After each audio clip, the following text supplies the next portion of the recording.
In terms of mora, we have no mora. What?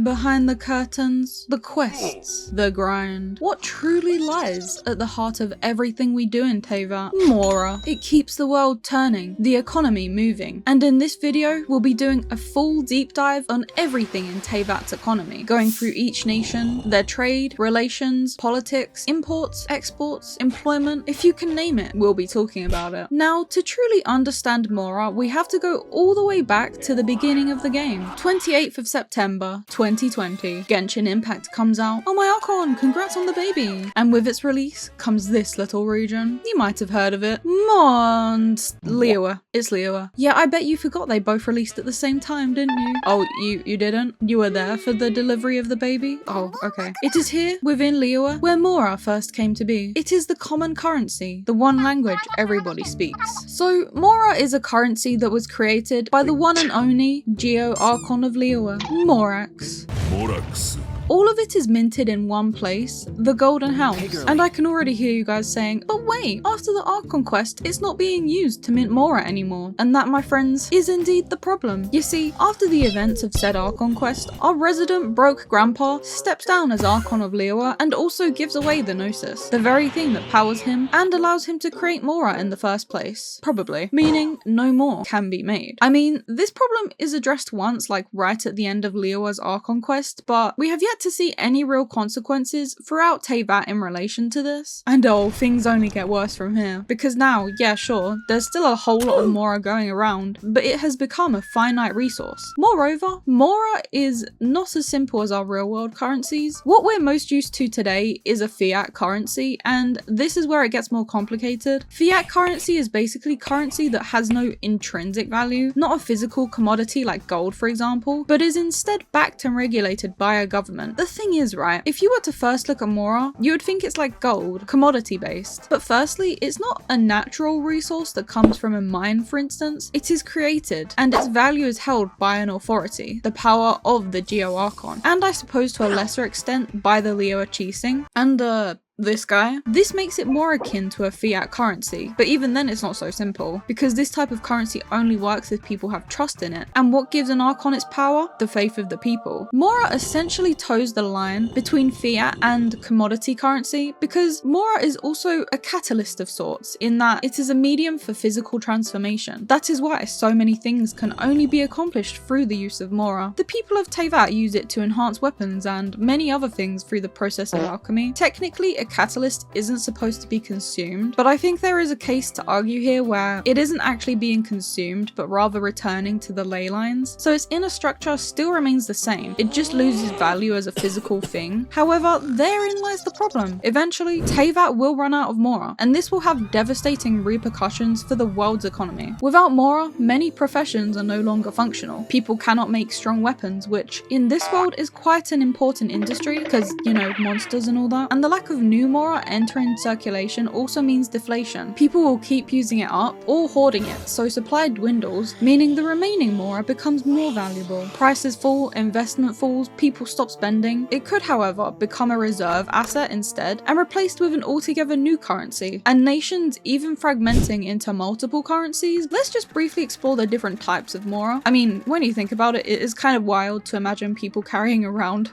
hundreds upon hundreds of coins on their person, unless you're the traveler who has infinite pockets. But anyway, my point being, mora does actually come in different sizes and forms. We've got Mona's and Kaya's idols, where the coins are very small, in comparison to Skirk's story quest, where as you can see, they're the size of her hand. And yeah, I know it's probably just a game model thing, but it's still worth considering. Then there's this damn mora bag icon that appears all over the game. And we do know it is a very common type of pouch, seen all over Teyvat. There are descriptions that state some are more weighty than others. Despite these pouches not looking very big at all, we've also got Amina's coin pouch, but we can't see any of the mora. One more example I found that has mora on the icon is Paimon's food fund, and they look quite small, don't they? I do think the mora must also come in different values, and there is one item to corroborate this: the coin pouch we obtained from Child. The face value of each of these gold coins is very large, but they can be redeemed for a smaller change at the Northland Bank, so we can assume people are converting them and aren't actually walking around with thousands of coins in their pockets. The coins also all look the same on both sides. Despite this, people still engage in coin flipping, which brings us on to Kaya's hangout quest, where apparently mora bills also exist. On the other hand, the one in Beidou's quest seems a lot more obvious. So, we've explored what mora is, and the implications of it no longer being minted. But B, none of this explains the existence of blossoms of wealth. Ho ho ho, contraire, as they say in Fontaine. All of this goes hand in hand, and it all comes back to the elemental energy of Teyvat and the ley lines. Ley lines are a part of Irminsul. I mean, they're literally called blossoms, they look like flowers. These outcrops can also become corrupted, as we see in the Diluc event, and we see memories coming out of these as well. And they aren't just memories, but elemental energy. According to the loading screen description of them, a mysterious network that links the whole world together, within which flow the elements. It said the ley lines remember all things that happen in this world, from the surface down to the deepest depths. So, if mora is created by the Geo Archon, who was already strong, and sort of implied to have been able to create mora even before having a Gnosis, Grandpa even created an entire house out of mora apparently. Liyue Harbor was established before the Archon War, so it is likely he could create mora even before becoming an Archon. Everyone who has powers, be it with or without a vision, uses elemental energy. Morax obtains a Gnosis, and this enhances his elemental power. In creating mora, he's sort of performing an elemental reaction. The Geo reaction, Crystallize, creates elemental shards. Geo Vishaps, in a pure elemental form, the Geo Hypostasis, can create elemental shards out of nothing. These are different from the elemental shards created by Crystallize. While the shards in the shield granted, when picked up, look similar aside from the colour, the resulting Geo shield can coexist with regular crystallized shields, not overriding them, whereas the rest of Teyvat needs an elemental reaction in order to do so. So it really isn't too far-fetched to assume that what is happening when mora is created is an elemental reaction akin to what the dragons perhaps used to be able to do, but not quite the same because it's the Heavenly Principles Light chopped up Descender version. But as for the current issue of mora no longer being minted, sooner or later a solution will need to be made, perhaps even a new currency. And there is one man in particular who is looking to replace this universal currency, of whom we will take a closer look at later. One of the most interesting things about mora is the fact that every nation has somehow managed to keep to a single currency. You would think at the very least nations like Inazuma or Natlan that are so detached from the rest of Teyvat would have created alternatives.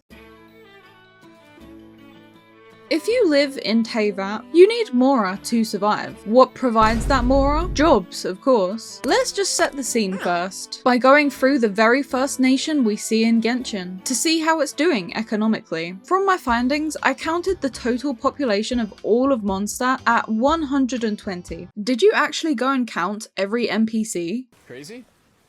I was crazy once. They locked me in a room. Of this population, 80 are employed. These numbers mean that the total unemployment rate for the entire region of Mondstadt is 9.5%. Going through what little civilization there is, Springvale is a working town, so most people here also work in some form. Since we're at Springvale, let's for convenience sake inspect its input into Mondstadt's economy. Now it is going to be somewhat difficult with certain regions when it comes to agriculture, as not all have visible farms, so we will have to take a grain of salt when looking at this part of its economy. The official Genshin website's description says, most of the village's residents are hunters that provide fresh meat for all the big restaurants of Mondstadt. Springvale's rustic appeal attracts many tourists. As Draff himself puts it, every time you eat meat in the city, you're eating something caught by a Springvale hunter. So Springvale's main exports are tourism, surprisingly, and meat. Talking to Draff gives us an idea of what specifically they sell, which is raw meat from wild boars that are plentiful in this area, as well as fowl and eggs. Both Draff's and Brooke's stock refreshes every day, who, by the way, says she moved to Springvale so she can have the freshest meat daily for her cooking, yet she puts out requests on the board for meat too. Poor Draff. However, given that the village has windmills and a lot of farm related stuff, I would wager my mora that they do also have farms, they're just not visible. I think this is more of a limit of what they could put in the game, but all the evidence points to them producing a wide range of trades. trades. They've got carts of hay bales, lots of storage, multiple stables, just no animals. Alan's house has a little workshop area outside, so it looks like they also produce pottery. In the house on the other end of the village, we can find recently chopped wood, which could indicate they also sell building materials. But as for the food, there's quite an extensive range. We've got mushrooms, carrots, radishes, potatoes, cabbages, tomatoes, onions, apples. I think these are radishes, but I'm not sure what these are. Most of the food items that are obtainable in the game. The ones that aren't are pumpkins and melons. But some of the NPCs also go picking. Sigria, for example, picks wild vegetables to sell when she's not delivering between Mondstadt and Springvale. Apples and mushrooms, for example, would have to be farmed in the wild, unless they also have apple orchards. And aside from having deliverers, the people of Springvale also use carrier pigeons to send messages. Springvale is along the major trade route between Mondstadt and Liyue, which gives it another advantage. However, Mondstadt is not doing well on this front. This main road would be advantageous for traders to stop and sell goods. The only thing is, it's been overrun with monsters for years now. All in all though, Springvale's existence implies that Mondstadt are largely self-sufficient, and they have very simple supply lines. I mean, Springvale is literally right on the city's doorstep. We have only one other place outside of the city that contributes anything to the economy. You know how I mentioned that major trade route? Well, it also goes directly through Dawn Winery, the only proper farm Mondstadt has. Staff members can provide for themselves on the winery's grounds and are allocated houses by the looks of it. The winery being self-sufficient too means that they don't need to outwardly spend much more on supplies, aside from building materials and staff, and the climate of Mondstadt also gives them an upper hand. It would probably be more difficult to cultivate wine in other regions. Interestingly, I did find a Reddit post by my man Steven, who explains how Dawn Winery's position next to Dragonspine along the river and how the land shaped does indeed lend an advantage. Either way, it is the single most important business. It holds up the entire drinks industry of Mondstadt, as Elsa states. The simple fact is that given Dawn Winery's standing in Mondstadt, there's barely any distinction to be made between managing the affairs of the winery and managing the affairs of the whole industry, because Batman is the industry. Anything outside of the city, Diluc most likely owns. Ah, what a beautiful grape texture. Alcohol is Mondstadt's main export. Most of the other exports they have are on the more cultural side, and in this sense, wine and drinking is a huge part of Mondstadt's culture and history too. The winery also collaborates with the Knights to host festivals, such as Wineless Fest. The official Genshin site comes in clutch again. The grapes grown here are used to produce a range of wines that are popular right across Teyvat. Every year's product is split, with a portion being sold locally within Mondstadt. The rest is sold off via the trade route that sits south to the city. According to the chief winemaker, Dawn Winery's signature product is dandelion wine, although I don't think it's actual wine. We know they also produce grape juice, which we obtained during Hidden Strife, as well as apple cider, but we can also assume that anything being sold at Angel's Share is also produced by Dawn Winery. Just don't think too hard about where they're getting the ingredients. Wolf hooks, valberries, both fruits, only found in very specific subregions of Mondstadt, so I think we can all agree, if there's alcohol in Mondstadt, it comes from this guy. However, there is one business, or well, cat, girl, child labor, who is putting up a fight. That is the Cat's Tail. We'll explore this tavern a bit more later, but more specifically, we've got Diona, who has some very unique methods of drink making, and some choice words for Dawn Winery. Their one and only goal is to make sure that people keep drinking,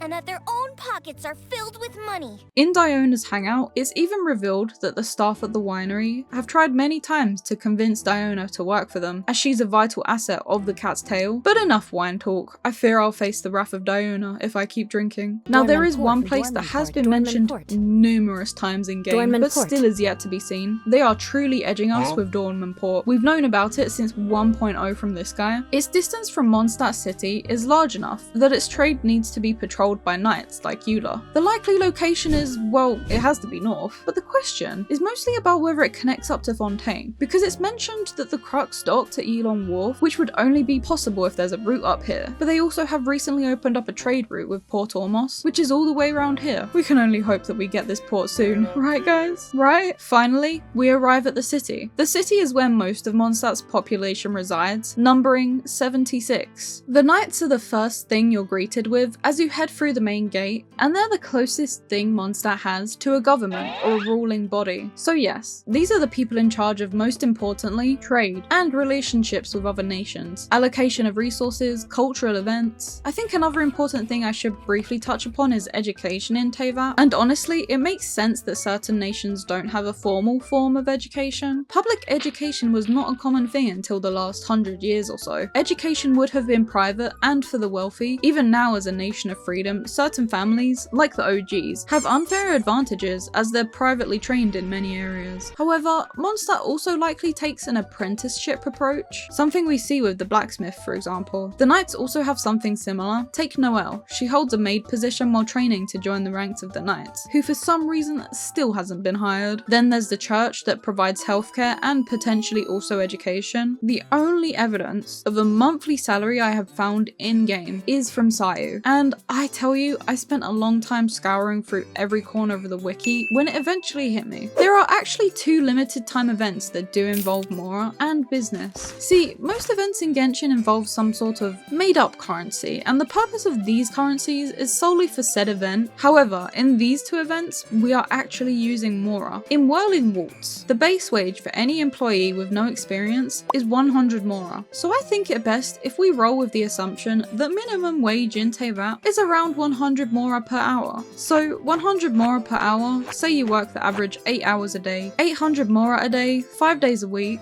that comes out to 4,000 mora a week and 16k on average salary per month. This is something to keep in mind as we finally start looking at goods, trade and shops. First though, we should acknowledge an outlier, sigil shops, which I have to say is just a really bad business model. It must cost so much to run, especially considering you're selling stuff for a currency that isn't recognized, and we don't even know what she does with them. I can only assume the way she makes money is by using materials, such as these ascension ones from alchemy. The reason the Adventurers Guild is so widespread and has so much influence is because it operates as a service industry. This guild has locations in every major city of Teyvat, and considering it originated in Snezhnaya and relays all the information it receives back to its headquarters, that would mean Snezhnaya has a lot of influence outside of its nation too, and a pretty easy way of gathering intelligence. Speaking of intelligence, they have an entire department for this. This is the one that Fischl is a part of. Members of the intelligence department are a vital part of the functioning of the guild, and this network consists of 2 groups, the investigators and organizers. Investigators gather the information In my what, Reich?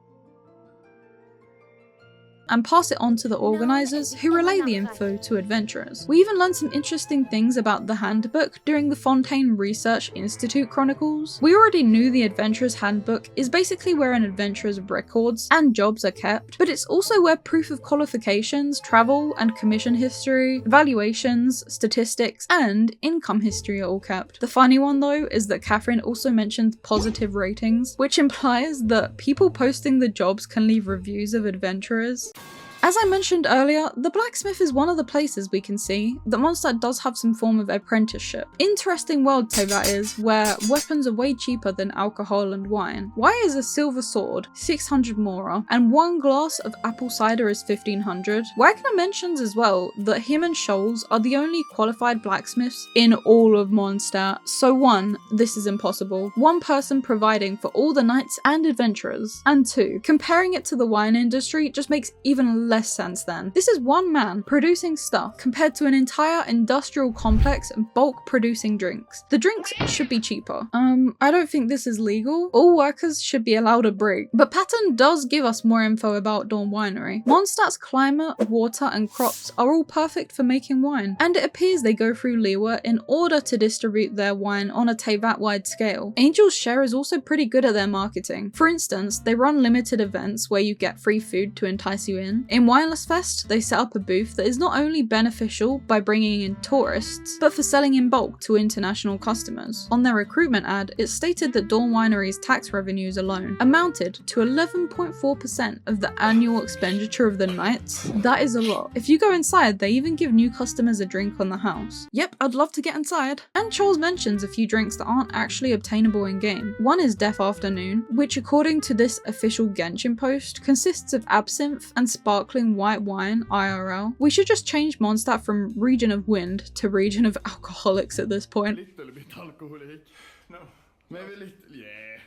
But the other drink he mentions is from Snezhnaya, though apparently it doesn't fit with the tastes of the locals. Mondstatters can't handle spicy stuff. This is a while back now, but Angel's Share has even ventured into other areas of the drinks market by trying out coffee and tea, which definitely would have cost a lot in imports had they kept going with it. In the city, we've got a few other vendors, such as Flora's flower shop. Looks like child labour in Mondstadt is a-okay. At least she has a curfew, I suppose. Flora sells flowers purely found within Mondstadt, and it's her sister, a botanist, who goes and picks them and brings them back. Yeah, that's definitely safe. She could do with some better marketing on her sign. There is, interestingly, a quest related to Flora and her shop, where she mentions that Sarah from Good Hunter puts unused ingredients in a cool place, preserving them with blocks of ice. Fridges in Teyvat are canon. Fresh fruit. Fresh fruit, but he doesn't sell a single fruit. Assuming this is Quinn's stall, where's the fruit, Quinn? Now I have to say, Margaret may seem unassuming, but she is ahead of the game. She has a unique business venture in the form of combining a tavern and cats, and even card games. In response to Angel's Share marketing, Margaret has even been competing here, offering complimentary grilled fish. While cats are the big thing, Diona is the tavern's poster child, the popular bartender who single-handedly disrupted Dawn Winery's monopoly. Heading inside, we realise that you can't actually buy anything here, so I've got to go off of what I see. They do have drinks, and on the carts we can find a few different food items. Something that actually looks like cat food, cheese. On this one there's apples. There's also what looks like lettuce, oranges and strawberries. None of these are possible to obtain in game. According to Jean's voiceover, they even sell pizza. When it comes to Good Hunter, I'm not going to count recipes because I don't think restaurants generally sell their recipes. Could be wrong though. But Good Hunter is the most popular restaurant in Mondstadt. Sarah says she is provided with fresh meat by the hunters of Springvale, and mentions how Mondstadt has the perfect climate for the best apples too. Did you ever notice? Did you know that if you go up close to Good Hunter, you can hear noise from inside? Who remembers that KFC event, by the way? This is back in 1.4. There was an in-game KFC event where the board outside Good Hunter was changed to resemble it. And if I remember correctly, this is technically explained in the lore as Alice is doing, since she has brought many things from our world into Teyvat. And I have to say, I love this. All these meals they serve at the restaurant make sense. They all use ingredients that are common in Mondstadt, and we even know their origins. You know, you don't end up with, say, a meal that would require bamboo shoot because Mondstadt sources locally. Chicken mushroom skewer is made from mushrooms and fowl. Cold cut platter and satisfying salad are mentioned as well, though you can't directly buy them. There is the food delivery commission too, that has you delivering crab, ham, and veggie bake, and sticky honey roast. Or we've got fisherman's toast that uses flour, tomato, onion, and milk. Speaking of fisherman's toast, let's use this meal to see just how affordable meals are in Mondstadt. So free flour, we're basing this on non-discounted prices by the way, from Blanche across the street, is 450 mora. 2 tomatoes cost 240 mora, 1 onion is 80, and 1 milk is 100. Altogether, that comes out to 870 mora. And Sarah is selling it at 1025 mora, which honestly doesn't seem bad. But what if we take into account our salary? 4,000 mora a week? I suppose maybe you could afford one takeout or restaurant dine per week, but I certainly don't see how people are supposed to afford things with prices like that. And a single fried egg for 200 mora? Just like Good Hunter, the general goods stock refreshes daily. Now, when asked why her shop is special, she mentions she has a warehouse in Liyue, and that her shipping is the fastest in Mondstadt. So this does imply she doesn't just rely on Mondstadt. Some might be local while others are imported. This probably helps her keep a steady supply chain, so this kind of cross-region supply is our first look at Liyue's role in all of Teyvat's economy. I think it would be remiss of me to move away from Mondstadt without finally mentioning alchemy. It kind of fills in for their lack of technology, something that is mentioned in the mutual security enhancing event. There is an entire branch of the Knights that deals with alchemy. They're testing alchemical instruments, advanced detection equipment, and exploring the uses of remote reconnaissance technology. So the Knights do heavily invest in this sector for research and defense purposes. The neighboring nation station of Liyue has the most prosperous commercial port in all of Tibet.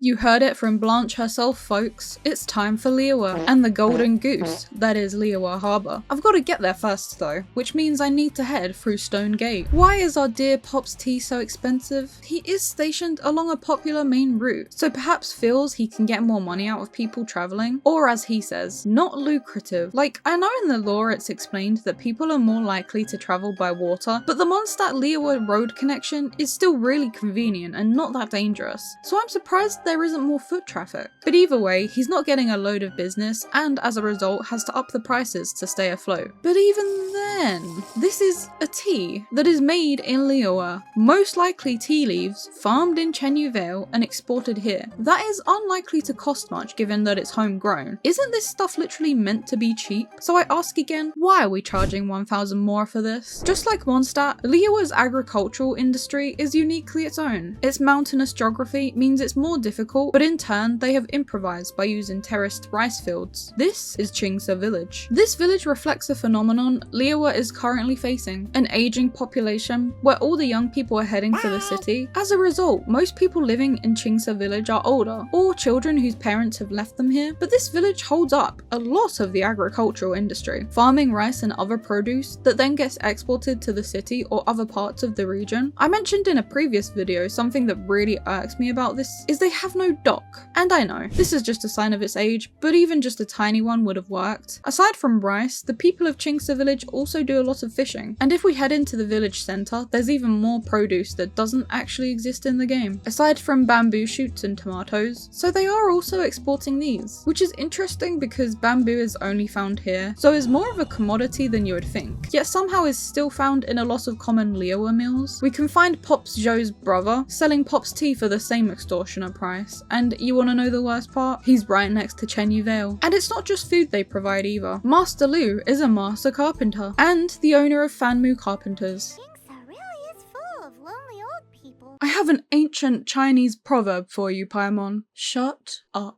They practically built every building in Chingsa village, and they're so renowned that even the Chingsa come to us when they need some new furniture built to order. Lu's dialogue implies that Liyue has a similar system to Mondstadt too, where they take on apprenticeships, but they do seem to have other types of schools and education. Before you complete this specific world quest, his dialogue about them is different, and once you have, he mentions his new apprentice, Dayu. He worked for the guy that built the temporary stage during Yunjin's performance, and rebuilt the stage for the tea house under Master Lu. Another tidbit for those of you that either don't know what this building is for or have forgotten, this also belongs to Master Lu, and it's where he stores documents, revealing he has built furniture for Wan Min Restaurant, the funeral parlour, and Second Life. Then of course, there's the infamous Miss Bai. Yeah, Miss Bai, because everyone looks at your shop and then says bye.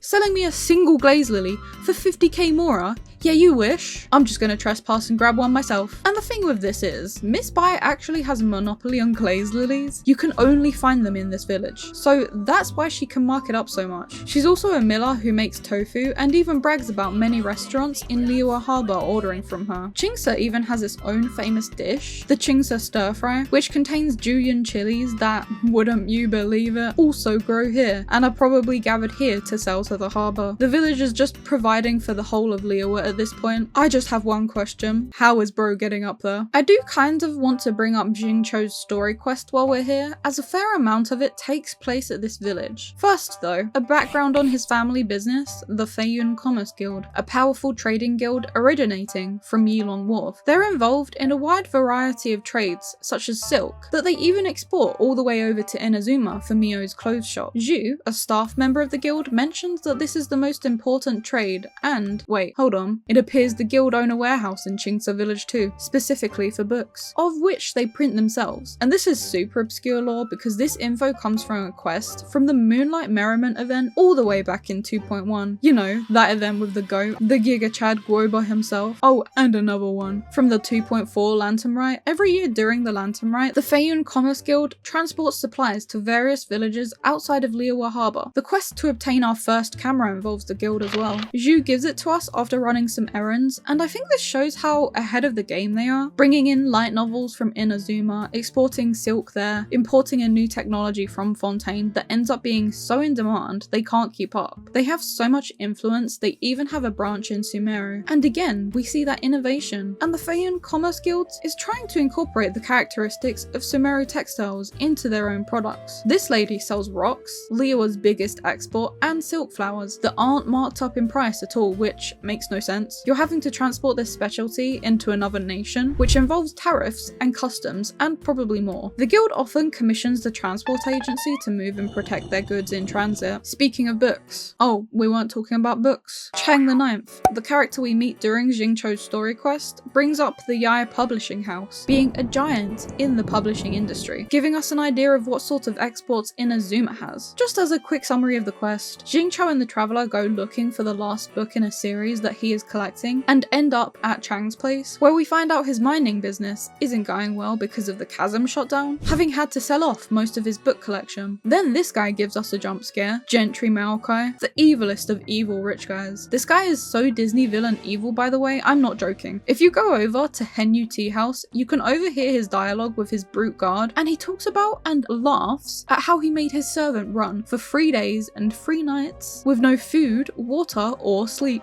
Millilith, arrest this man. And also this is his house up at Yujing Terrace. That's how rich he is. Anyway, he demands he buys Chang's remaining core lapis at 30% of market price and basically threatens to kill him if he doesn't comply. Oh, and also he's working with the Fatui. So Jingcho plans out this whole elaborate scheme of buying up all the core lapis in Liyue Harbour to force Maokai out. He gets a good beating and is forced to pay triple for the core lapis. This is where we find the guild's other warehouse. Making our way toward the harbour, many people have set up stalls along the road to take advantage of people passing through, but by far the most important stop is Wangshu Inn, with its advantageous position. While it is a hotel and restaurant, it is vitally important to the supply routes of Liyue. It has a small dock where cargo is transported between itself and Chenyu Vale. Anything from Fontaine would go through here. If anything, it should be bigger, but this is a 1.0 area. Vergoldet and her husband run the inn, and she sells several meals. They do supposedly have rooms, but is the room in the room with us?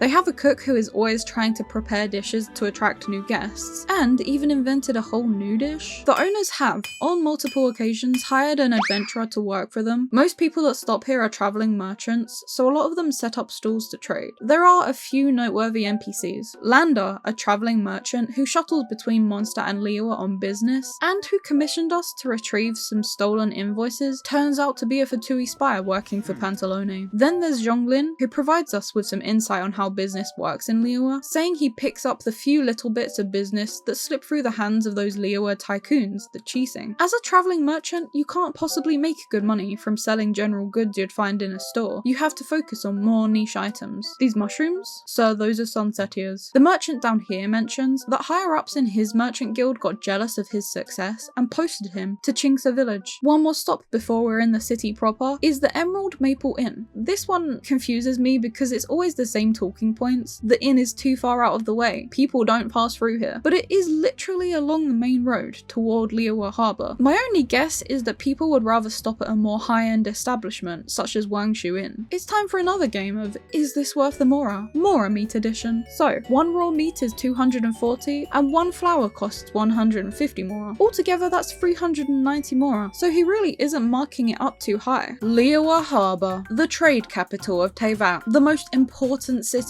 Okay, this section is probably gonna be big, so let's start with the population and employment to get that out of the way. Counting Liyue's population took forever. It is by far the largest region. However, this is when I realized the problem I would have, as now we have to deal with unnamed NPCs too. What I went with for this was I did count them, but I based it on context. So for example, if they were performing an action or were in an area that they would need a job for, stuff like that. So Liyue's population came out to a grand total of of 848, 617 employed, 106 unemployed, meaning its unemployment rate is actually pretty bad, sitting at 15%. Considering this is the most populated region in Teyvat, it isn't exactly surprising. As the financial hub, Liyue Harbour is built on, well, thousands of years of history, with many seaborne trade routes, and a god that literally invented the worldwide currency. But it's not just their god, it's their position too, that gives them a unique advantage. The harbour is located here, meaning it is the perfect hub for every other nation to gather around. Liyue Harbour handles trade from Mondstadt, Inazuma, Sumeru, and Snezhnaya, while Yilong Wharf handles trade with Fontaine. Liyue's geography also provides it with rich minerals. It has probably the largest mining and smithing industry in Teyvat, with Natlan perhaps a close second with the Children of Echoes. Black Cliff Forge is where a lot of Liyue's weapons are forged, and is the birthplace of the Black Cliff series and Prototype series. Included is also the White Tassel, which is the standard issue weapon of the Millelith, mass-produced at the Black Cliff Forge for soldiers. The Black Cliff Forge supervisor at the harbour gives us our first look at how bad things have gotten with the industry. How essentially, the outburst of monsters from the chasm has halted work in all areas as they aren't getting a supply. This whole situation is eventually fixed after the Traveller gets involved, and the security enhancing event, taking place after said events, has an event weapon showing how the Qixing are innovating. But the chasm. Even after we remedy the situation, things aren't so simple. An incident of this scale meant that all the miners were laid off, many heading for the treasure hoarder life, so attempting to recruit such a large amount of people again is a lot of work. Each major industry has an official trade sector. In the case of the chasm, this would be Hui-san Hall, in charge of mining, and under the jurisdiction of the Qixing, so they would also be in charge of operations at Black Cliff Forge probably, and Mingyun Village. Just to briefly cover this, Mingyun Village was a huge mining operation in itself until everything dried up and people moved away to the chasm for work. Now you've heard me mention the Qixing a few times at this point, so let's dig deeper,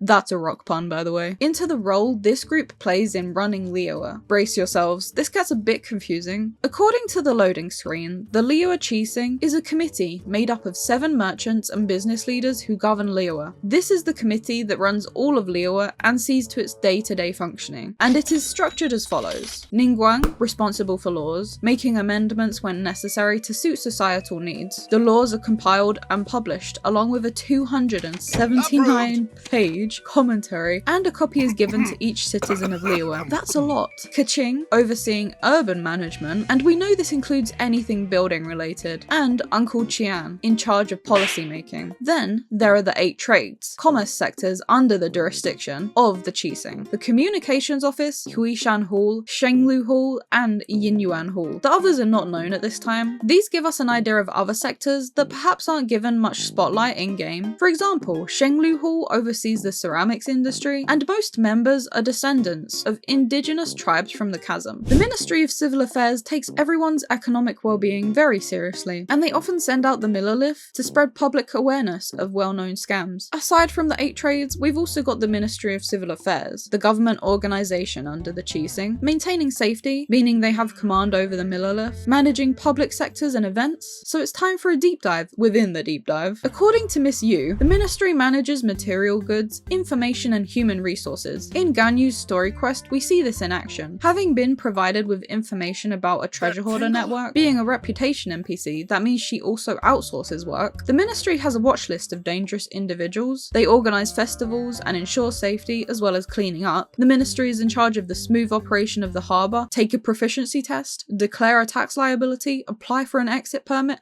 rent a mooring space, the list goes on and on. If there's one thing everyone in the Ministry of Civil Affairs shares, it's being overworked. At the top of them all though, is Ningguang. She's so cool. I wish women were real. Ningguang is really good at her job, unlike a certain someone. Her hangout really gives us an insight into how she operates. There's the auction quest where she's trying to retrieve lost items from the Jade Chamber. She follows the rules, but instead of simply buying them back from the people that salvaged them or assessing who has legal ownership, she runs an auction to get them to give back the items, or in exchanging intelligence, where we find out she has child informants that help her know what is coming in and out of the harbour. Yay, child labour again! Liyue Harbour is dense and tiered. Merchant storehouses on the docks, and more local shops are on this side of the harbour with a clear divide. Ownership seems to be private. The elite hold on to prime real estate. Of course, these buildings are located located right at the top of the harbour. Frick you, Maokai. Workers on the other hand live in narrower quarters or in villages outside of the harbour. Powerful merchant families or Qixing members hold a kind of monopoly, controlling pretty much everything, and we already know certain people are corrupt. Village producers in Minlin, Lisha and Qingce supply urban liyue harbour stalls. Seasonal harvests shape festivals too. We've had many events in the past where we can obtain dishes exclusively from there. Local dishes are economic products in their own right. There are plenty of illegal goings on in Liyue Harbour too. There's Beidou, for example. The Crux is kind of like the maritime equivalent of a guard for hire.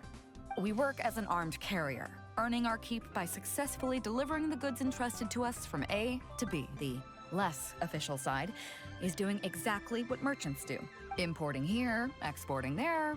The only difference between us and regular merchants is that our transactions aren't entirely above board. Beidou and Ningguang are even business partners, as Beidou is able to procure difficult items. Apart from Beidou, there are plenty of NPCs in the harbour whose business practices are less than savoury. Bibbo, hidden away below the bridge, procures items from Inazuma on the down low, likely because it used to be, and is still somewhat difficult to obtain certain items from there. The Chihu Rock bulletin board even mentions this. This sussy guy, Bolai, who has dealings with pretty much everyone, including the Crux fleet, and he sells star conches for 1,000 mora each. I could literally walk along any beach in Liyue and find one of these. Then there's Shito, who tries turning you into a gacha addict.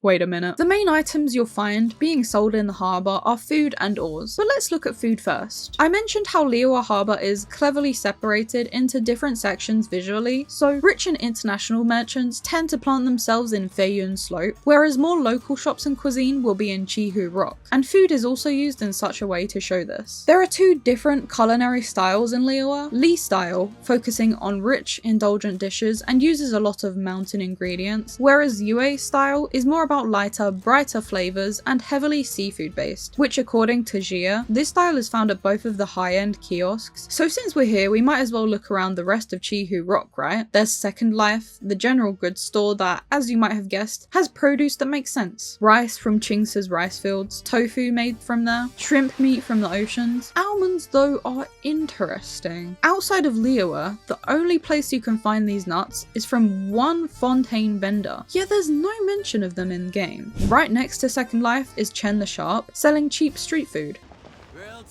Guys, I think he likes grilled tigerfish. His past in the Guhua clan helps him sell fish. His sword skills translate to descaling, gutting, making his food quite popular. You can even see it on display. He also sells stir-fried fillet and what looks like dumplings. Granny Shu sells various artisanal pieces, kites, instruments, and fireworks. Yinga is, she sells, vases and perfumes. There's Third Round Knockout, where you can enjoy some tea, food, and also get live entertainment by listening to the storyteller. Although the boss has some questionable business methods, he can be found telling his waitress to halve portion sizes and dismiss guest complaints in order to make more profit. There's also Yanshang Tea House that seems to double as a casino. This tea house is featured in Child's teaser where he confronts the owner on his outstanding debts, who gets sent to prison, and after, Yelan takes over. On the other street are two competing street vendors. The famous Chef Mao, who for some reason only sells the same generic vendor dishes to players. World famous restaurant, huh? Their signature dish is black perch stew, which is also Zhang Ling's special dish, consisting of fish, jueyun chili, salt, and violet grass. There is no secret ingredient.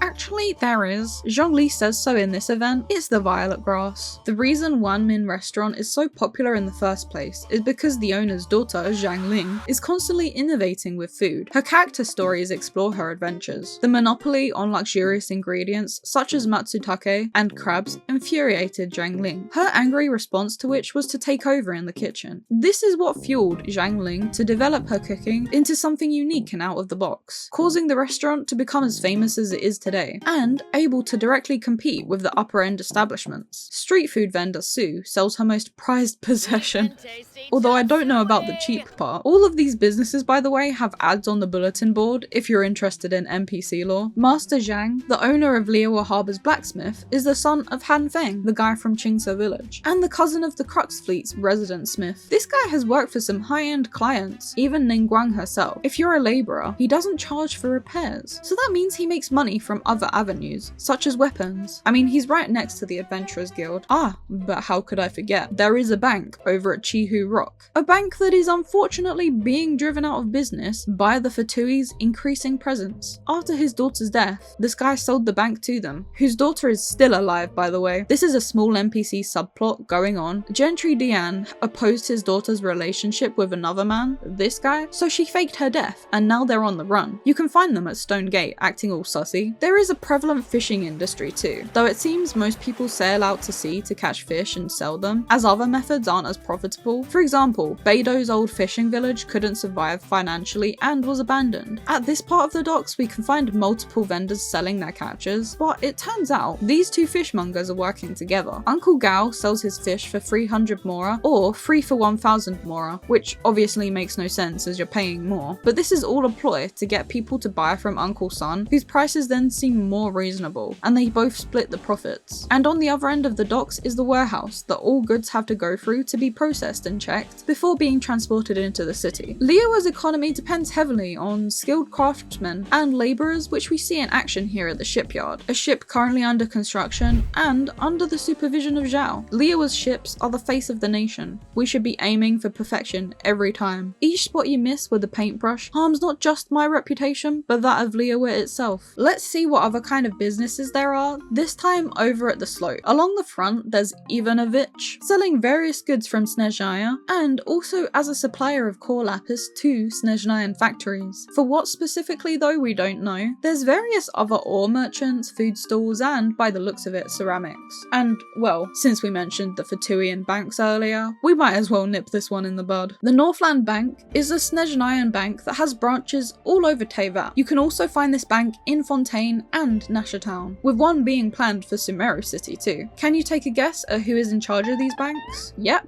Pantalone. This is a foreign bank, by the way, operating in a different nation. You can also get loans from them. This is mostly what we have seen in game, Fatui chasing around people who have borrowed money and are now in debt. But again, having banks in other nations means they can use this to spy and gain intelligence. If you talk with Andre, the manager, he says, many Liyue locals still seem to harbour some resentment towards our bank. They think that our presence here may be damaging the Liyue economy. And well, I don't think the locals are entirely wrong. In Ningguang's hangout, they set spies on her, as they were not pleased that Ningguang asked them to pay reparations from the damage Asile caused, even refusing to comply with Ningguang's investigation. And I think with how prevalent Northland Bank is, and how we're starting to see more and more Fatui influence everywhere, with mora no longer being minted, they're looking to fill that hole, and potentially turn Snezhnaya into the new region of commerce. Here you can exchange geosigils for various items, but this is in fact a side business. Going by its name, it is still first and foremost a jewelry shop, and entering dialogue with the owner gives us more lore about Liyue's ceramic industry. Liyue is famed for its ceramics. They can only be fired locally due to the unique properties of the soil here. Some would go so far as to say that Mingxing jewelry is in a league of its own in the trade. Wealthy merchants will travel from all corners of Teyvat just to purchase a single lucent crescent. This antique store, for us the player, just means buying green artifacts, but we can get an idea of how it would work with actual artifacts. First is the nameless treasure that you can sell to Linlang for 100,000 mora. If you take it to her, she explains that one on its own probably won't sell for much, but obtaining all three would, so they're part of a set. Going with the lore behind the boxes, they have patterns depicting 3 Adepti, sealing Ajdahar in his cave. Then there's the doll ring from the 9 Pillars quest. If you sell to Linlang, she gives you 200,000 mora, but you can also sell this one to Bolai, who undercuts her for 180,000 mora. And last but not least is the Dragon Bone orb you obtain in Enkonomiya. This has a legend tied to it, so this is how it gets its value. It can be sold to mondstadt and Inazuma's souvenir shops as well, and they all pay 80,000 mora for it. Changshun has the most random assortment of goods. The Wangsheng funeral parlor is pretty self-explanatory. However, I can't find any evidence of mora costs or transactions. But speaking of death, medicine, baiju, boo-boo pharmacy, Liyue has such renowned medicine that people from outside of the region have travelled here for help. If we visit boo-boo pharmacy, we can see what they they sell. So they sell recipes for soups that are meant to help with colds, and then ingredients and specialties. Now, when Baiju was finally released, there was a web event that had prescriptions for different NPCs, and the recipes for these involved items you can find in-game, and that have been mentioned before to have medicinal properties. Berries are used in this quest to help Anna recover from her illness. But let's take Master Lu's muscle ointment as an example. The recipe for it includes luminescent spine, flaming flower starman, and violet grass. The two latter ingredients are available at Boo Boo Pharmacy for purchase, coming out at 2,000 mora. So this medicine would cost at the very least 2k, which is kind of expensive. One Wen Bookshop shows Liyue also has a book economy, and as you'll see, their taste in books is quite different to Inazuma's. Now we've got Chenyu Vale to cover. Chaoying Village is the largest producer of tea leaves in Liyue, and a huge export to all parts of the world, particularly to Fontaine. They love the stuff. You can find an employee from Yanchang Tea House overlooking the village looking to purchase tea. It's revealed that Chenyu Vale has the best environment for growing tea, being grown in warm, moist areas. The locals believe it's thanks to the Adepti that the land is so fertile, and they would be correct. Chenyu Vale has these unique things called spirit lines that keep the soil and water stable, and in the region's main world quest, Fujin, an Adeptus, has to sacrifice a lot of her power to restore these lines. And interestingly, if you talk to a researcher from Sumeru, he also states that they have tried bringing tea trees over to Sumeru, but they never survived. According to the archive, Adept tea is the collective term for the various teas produced in Chenyu Vale. Each type offers subtle yet wonderful flavour distinctions and requires different tea making techniques. The tea is used in a few meals you can purchase at Yilong Wharf. Jade Vein tea eggs, a popular Liyue snack, can be bought from Lianfang for 480 mora, which seems like a lot, but she isn't actually making much profit from it. In the village, it's grown, picked, and then processed at Chunming Tea Works, where they utilise traditional methods of tea making, with new machinery to dry the leaves and roast the tea. Yilong Wharf is Liyue's second most important trading hotspot. It exclusively trades with Fontaine, but is nonetheless thriving. To export goods to Liyue Harbour, most trade goes through the river, where they have a lift to lift cargo down for it to then be taken by boat. Arriving at the way too small of a dock along the river to Wangshu Inn, place on a boat that heads to the inn, and carried along the road the rest of the way. If taking cargo to Mondstadt, a Mondstadt merchant explains this too. You transport goods from Yilong Wharf to the docks southeast of Chaoying Village, follow the waterway to Wangshu Inn before transferring to Liyue Harbour, then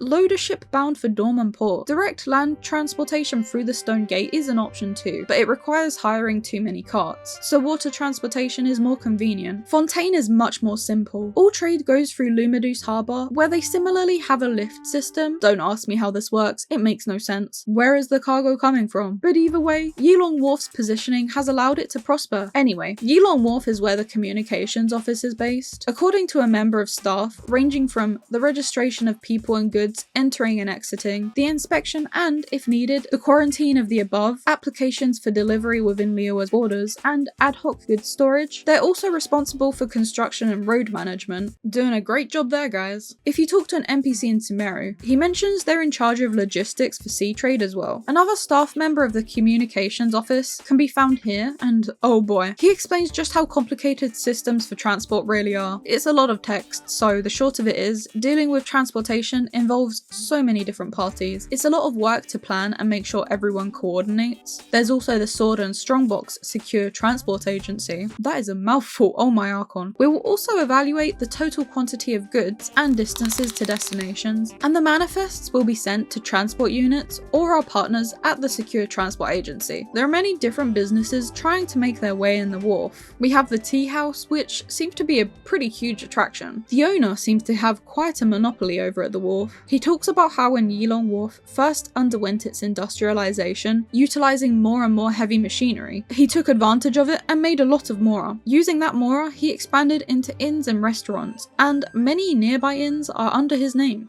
Street food vendors like Lianfang, who has taken advantage of the commercialization of the wharf to adapt her dishes for various kinds of people. Talking to people around the wharf provides us with an interesting distinction between how the people of Fontaine treat tea compared to the people of Liyue. Fontainians treat it the same way as any other drink, whereas in Chenyu Vale, tea is drunk as a way of finding peace. Another kind of job that's new on the block is branding. If we head up here, we can find Vert Jr. She's currently in the process of creating travel guides for places places all over Teyvat. That sounds familiar. But she also works as a brand image consultant. Businesses pay her to advise them on how best to advertise. Overall though, I would say the leisurely and peaceful atmosphere of Yulong Wharf and Chenyu Vale makes it the perfect place for tourists too.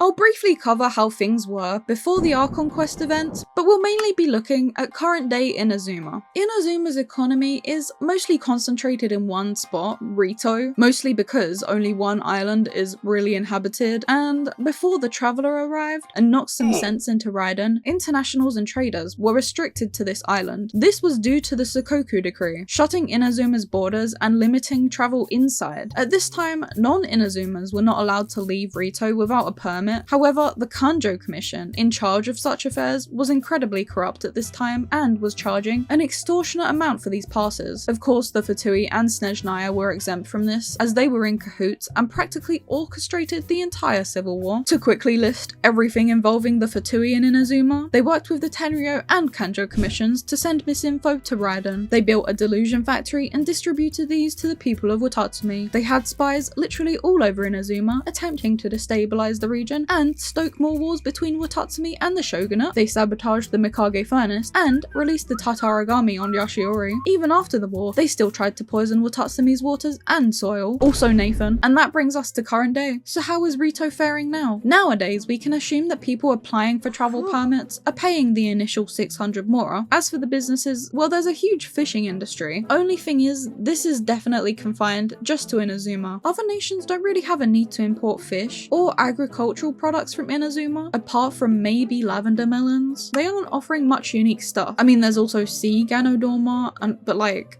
who wants this? So trade for these items would be purely internal, and mostly between a few villages and the main city. If we talk to Abata, he also mentions how the decree had an effect on the fishing industry, meaning fishermen couldn't go far enough out to sea. Raiden, why? As we get to the main square, we're greeted by an overwhelming amount of shops. But first, the International Trade Association. This is a group formed by foreigners to help one another navigate trade in Inazuma. People go there to mingle and talk business, and can also come here for any help. Due to the Sakoku Decree, there was a lot of smuggling going on because people were so restricted. Take for example this NPC, acting a bit too sussy if you ask me. People would find ways to sneak things in and out, and over by this cave there's a secret passageway and dock. First up, we've got a trader from liyue, under the Liyue Trading Company. They have a branch here, although I can't find any other info about this company other than here in Inazuma. My problem with this shop is that it doesn't make a whole lot of sense. I mean, she claims her ores are all the way from liyue, yet she's still selling them at regular price, just like every other shop. But aside from that, she also talks about how the lifting of the Sakoku Decree has allowed an opening up of import channels and more business, and that she means to open a branch in the city before competition beats her to it. Next door is a Sumeru merchant specializing in fertilizer. Certainly a unique product, but given it's from Sumeru, it has been rather profitable for him. Even the nearby village of Konda have used it. On the other side is a merchant from Watatsumi who's selling special items from the island. This diverse range is advantageous. Unagi are only found on Watatsumi, but can be easily fished, especially since Kenta comes from a fishing family. As he points out, our unagi is well priced, and it's a mighty rare sight here in Rito, so it's sold pretty well. Small profit and quick turnover. The pearls on the other hand are much rarer, so don't restock as often. This does make sense, as they aren't exactly being cultivated. I assume people are either diving or exploring around Watatsumi. Sailing Breeze is the shop nearby, and this one is Mondstadt origin. They primarily sell alcohol, which obviously we don't have access to, though during the Iridori festival they were selling Rainbow Aster, and there is some more lore to this shop. So Sailing Breeze is actually an old alcohol brand that couldn't keep up with Dawn Winery, so moved overseas where they're doing well for themselves. The only other thing is, they sell dandelion seeds for an outrageous price, 60,000 mora? It seems Miss Bai has some competition, though to be fair, they are importing this specialty all the way over to Inazuma, so I kinda get it. Apexu is an Inazuman run store. While we the player cannot buy anything, we get an idea of what they sell. Dolls, books, and of course, statue of Her Excellency, the Almighty Narukami Ogosho, God of Thunder. The last trader to check out is Ryoko, a street food vendor who sells snacks, namely dry braised salted fish and egg rolls, which by the way also have 3D models. Remember I mentioned that Natsumeru shop selling fertilizer. Yeah, so most of Inazuma's agriculture isn't doing too great. The quest insinuates that they're struggling with crop production and are looking for solutions. And just like everywhere else, they were heavily affected by the decree. Despite being in a crucial spot on the map, talking to the village head reveals how they used to have merchants and adventurers traveling through constantly and could sell their mass-produced lavender melons for different purposes, namely dyes and food. Even their signature village dish contains lavender melon. Looking around, they do also have what I assume are rice farms and smaller tomato farms. People living on the outskirts of the city also produce these. In the description of an Inazuma house furniture, it's stated there is a trend of building the city outward, and these are the most easy to set up houses. When a person saves up enough, they can renovate it too, but given Inazuma's state at the moment, this is a pipe dream for most. As for Inazuma's population, it is relatively small. I wonder why.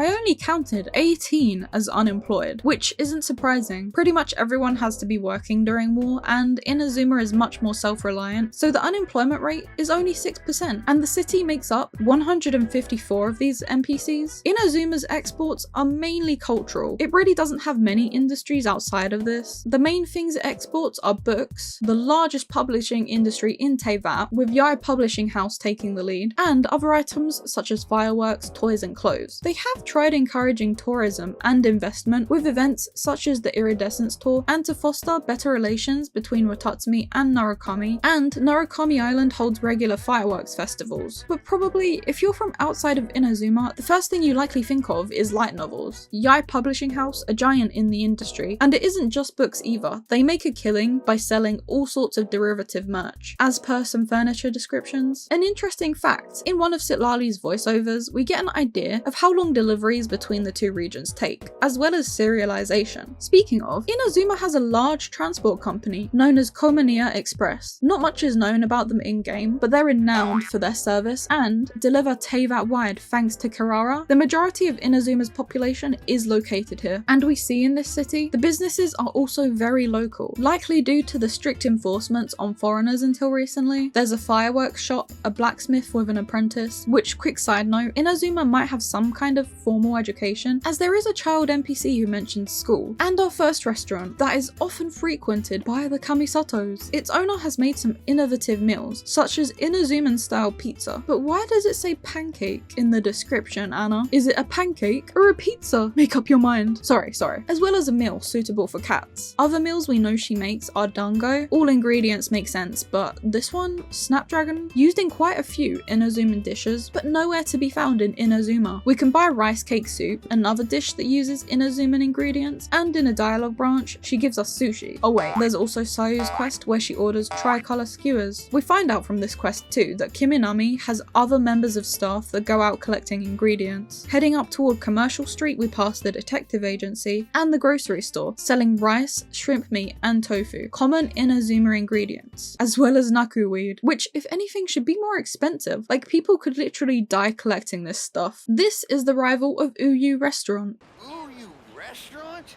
That place isn't even worth mentioning. In case you didn't realise. I actually do think his stock makes sense. So fish and crab comes in daily, other Inazuman local items every 3 days, and then everything else takes a week. On the other side of the street is Tomoki, the dango milk guy, who has also expanded to Rito on occasion. His popularity comes from the fact the Electro Archon likes it so much. 1,500 mora for just one though. What's worse is during the Rock and Roll Ito event, he charges double for seemingly no actual difference. Tomoki sells a range of foods too. If we look at his stall, we find takoyaki, doesn't exist in the game, sushi, rice balls, egg rolls, and dango. Yukio's stall serves a few different items, more on the hot side, like ramen, skewers, and tea, and next to him is a lady selling umbrellas and fans. Which brings us to Ogura Textiles. The owner who runs it has a history with Chiori, and reading Chiori's vision story even implies that there is a tailoring industry and school in Inazuma. But Chiori's designs were too revolutionary, so she moved to Fontaine, the capital of fashion, and opened up a successful shop there. Mio, just like all businesses in Inazuma, has struggled due to the decree. High-class silks became virtually impossible to obtain, all the way from liyue, where they use silk flowers. Tea is popular in Inazuma too, and there's no better place to go and enjoy some tea than Komore Tea House. They say that before the Sakoku decree was handed down, people would flock here from overseas to look upon the